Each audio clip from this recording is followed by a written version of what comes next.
Guys আসসালামু আলাইকুম। দেখতে দেখতে আমি কোয়েল পাখির ডিম ফোটানোর জন্য দেখেন নতুন একটা ইনকিউবেটর মেশিন আনছি, অর্ডার দিছি। তো ভাই যেভাবে বলছে আমি আলহামদুলিল্লাহ সেভাবে পাইছি। তো আপনারা দেখেন ইনকিউবেটর মেশিনটা ভাই যেভাবে বলছে পাওয়ার কথা, আমি আলহামদুলিল্লাহ সেভাবে মেশিনটা পাইছি। আমি মেশিনটা ভিতরে আপনাদেরকে একটু দেখাই। লাইটটা আমি নিজে লাগাইছি, এখানে আর্দ্রতা কন্ট্রোলারের কুলিং ফ্যানটা এখানে, এবং এখানে হচ্ছে তাপমাত্রা কন্ট্রোলার।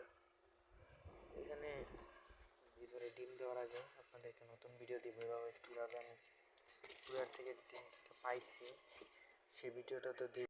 তো দেখেন আমার মেশিনটার ভিতরের সাইডটা আপনাদেরকে দেখাই। বর্তমানে আমার তাপমাত্রা আছে, মানে লাইটটা বন্ধ ছিল তো এই জন্য যখন উপরে উঠতেছে 6, এটা দেওয়া লাগে। ঢাকনাটা দিলে তাপমাত্রাটা উপরে উঠবো, আর নয়তো বা নিচে থেকে যাবে না,